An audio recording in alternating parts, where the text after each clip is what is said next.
विनेश फोगाट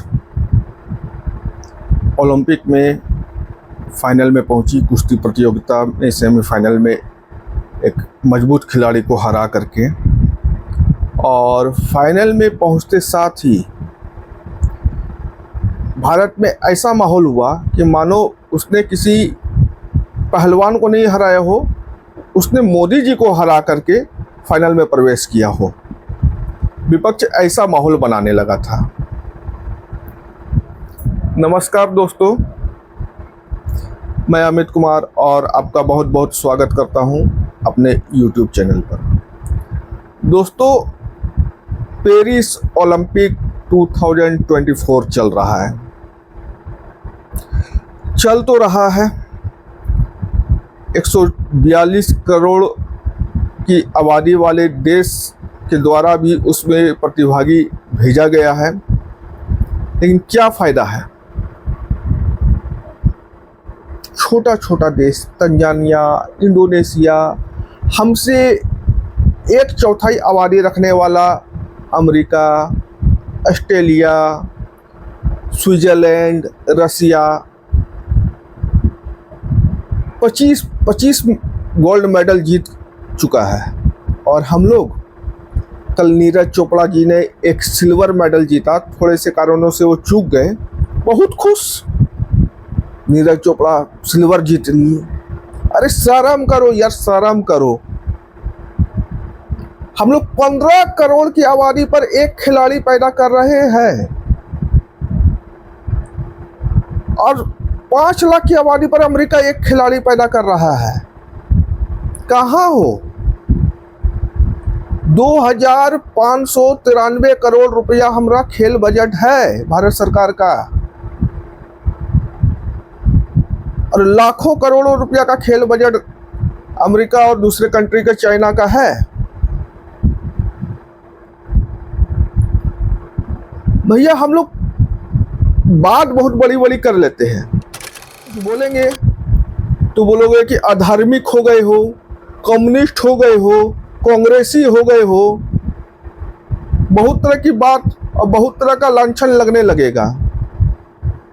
आप यूपी के रोडों पर अभी देख लीजिए, सावन का महीना, पवित्र महीना चल रहा है, भोलेनाथ का महीना चल रहा है। मैं भी भक्त हूँ, राहुल गांधी जैसा नहीं हूँ, लेकिन मैं भी हूँ।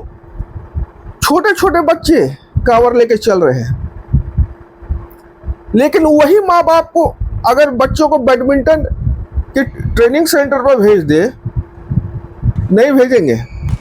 फुटबॉल खेलने के लिए नहीं भेजेंगे, मेरे बच्चे का पैर छिला जाएगा। हॉकी खेलने नहीं भेजेंगे। कुश्ती की तो बात ही छोड़ दीजिए। बहुत मानसिकता जो है ना हम लोग, हमारे देश का अजीब टाइप का है। और फिर उम्मीद करते हैं देश गोल्ड नहीं जीत रहा है। भैया, पाकिस्तान वाले को ला करके गोल्ड जितवाए, जीत लिया ना नीरज चोपड़ा को हरा करके। एक टुच्चा सा देश तो भाला फेंक में गोल्ड लेके चला गया। अरे शर्म करो यार। महाराणा प्रताप के देश के हो, जिनका क्विंटल का भाला होता था, आज उस भाले का भी लाज नहीं रख सके हो। महाबली भीम, दुर्योधन जैसे महायोद्धा जिस देश में पैदा हुए, बजरंगबली की पूजा करके हम अखाड़ा में प्रवेश करते हैं, उसकी लाज नहीं रख सके हो। अब बात करते हो बड़ी बड़ी। शर्म करो। बात 1947 से 2024 तक की बात हो रही है, कोई भाजपा और कांग्रेस की अलग से बात नहीं हो रही है। क्या स्थिति है अभी तक? टोटल जब से ओलंपिक चालू, अब मात्र हम लोग 88 मेडल जीत चुके हैं। 2000 में टोक्यो ओलंपिक में 7 मेडल हाईएस्ट गया है हमारा। उसमें गोल्ड था, नीरज चोपड़ा जी का ही था। इतना खराब रिकॉर्ड। वो तो कुछ गोल्ड पीछे हमारे मेजर ध्यानचंद जी हॉकी में लेके आ गए थे, लेकिन उसके बाद कहाँ है? कहाँ है हमारे पास? क्या रिकॉर्ड है हमारा? अर्जुन के देश में तीरंदाज पैदा नहीं हो रहे हैं, भीम के देश में पहलवान पैदा नहीं हो रहे हैं, महाराणा प्रताप के देश में भाला फेंक पैदा नहीं हो रहे हैं, नदियों से भरा हुआ देश में नौकायान करने वाले पैदा नहीं हो रहे हैं। हम लोग क्या कर रहे हैं? सिर्फ कवर ढो रहे हैं, वो भी तो सही से नहीं ढो रहे हैं। उसमें भी दुनिया भर की कुरीति और गांजा भांग और नशा घुस चुका है। सिर्फ दिखावा हो गया, बड़े बड़े डीजे को लेकर के नाचते हुए चल रहा है। धर्म के नाम पर कुछ नहीं है, दिखावा के नाम पर बहुत कुछ हो रहा है। कूदोगे बनोगे खराब, पढ़ोगे लिखोगे बनोगे नवाब। ये जो एक कॉन्सेप्ट जो हमारे पूर्वजों के दिमाग में जो घुसा था ना, यही कॉन्सेप्ट सबको लेकर डूब गया। उनको ये याद नहीं रहा कि स्वामी विवेकानंद जी ने कहा था कि अगर गीता को पढ़ना है और गीता को समझना है तो पहले फुटबॉल खेलो।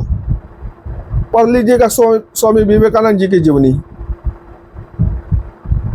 धर्म को अगर सही से समझना है और धर्माचार का पालन करना है तो शरीर को स्वस्थ और मन को स्वस्थ रखना जरूरी है। लेकिन नहीं, यहाँ तो भैया गांजा पी के स्वस्थ होगा, उसी में बाबा खुश है। भांग चढ़ा करके बाबा खुश है। अभी बाबा की तरह जो है नृत्य करने बोल दो नटराज की तरह तो दम फूलने लगेगा। कहाँ है हम लोग, किस स्थिति में है खेल के क्षेत्र में? बात ओलंपिक की हो रही है, किसी और जगह की नहीं हो रही है। विनेश फोगाट का जब मामला आया, पूरी की पूरी राजनीति इस तरह से गंदी हो गई थी कि विनेश फोगाट फाइनल में प्रवेश की किसी खिलाड़ी को हरा के नहीं, मोदी जी को हरा के प्रवेश कर गई। उसके धरना के कारण को जो है जायज ठहराया जाने लगा।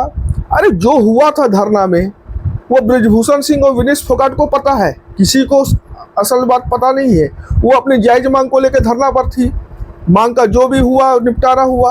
आज वो खिलाड़ी ओलंपिक में जिस झंडे को लेकर के खड़ी है, तिरंगा है, भाजपा का नहीं है, कांग्रेस का नहीं है, वो तिरंगा के लिए लड़ रही है वहां, और आप उसको कांग्रेस और भाजपा में बांट दिए। क्या किए हैं आप लोग? सुरेश कलमाड़ी राष्ट्रमंडल खेलों में कॉमनवेल्थ गेम में क्या किया था? 40 रुपए का बॉल को 400 रुपए में खरीद दिखाया था। वो आपको याद नहीं है कि किस तरह का आप लोग खेल घोटाला किए? और खेल के प्रति अपना नजरिया क्या रहा है? पिछले 70 साल में आपने कितना खेल का विकास किया? सब कोई मिलकर भारत के खेल को डुबाने पर लगा हुआ है। खेलो इंडिया का जो प्रोग्राम है कहीं जमीनी स्तर पर, गांव के स्तर पर दिखाई नहीं पड़ता है। मैं गांव से बिलोंग करता हूं, कहीं नहीं दिखाई पड़ता है। हर छोटे छोटे स्टेज पर दीमक लग चुका है। हर एक छोटे छोटे खेल संस्था में सुरेश कलमाड़ी बैठ चुका है।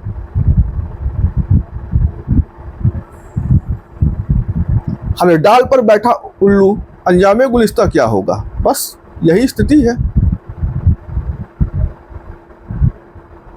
तो दोस्तों, अब जो होगा फाइनल टैली जब आ जाएगी तब देखते हैं भारत के झोली में कितना गोल्ड, सिल्वर और ब्रॉन्ज आता है। लेकिन जो भी खिलाड़ी गए हुए हैं उनको मेरी शुभकामना है कि आप देश के लिए खेलिए, देश के लिए लड़िए, देश के लिए जीतिए, और पूरा देश आपके साथ है। कहीं कोई राजनीति नहीं है आपके लिए, देश है आपके लिए। और इसी के साथ विदा लेते हैं। आपको यह हमारा वीडियो कैसा लगा ज़रूर बताइए, सब्सक्राइब करिए, लाइक करिए और विदा दीजिए।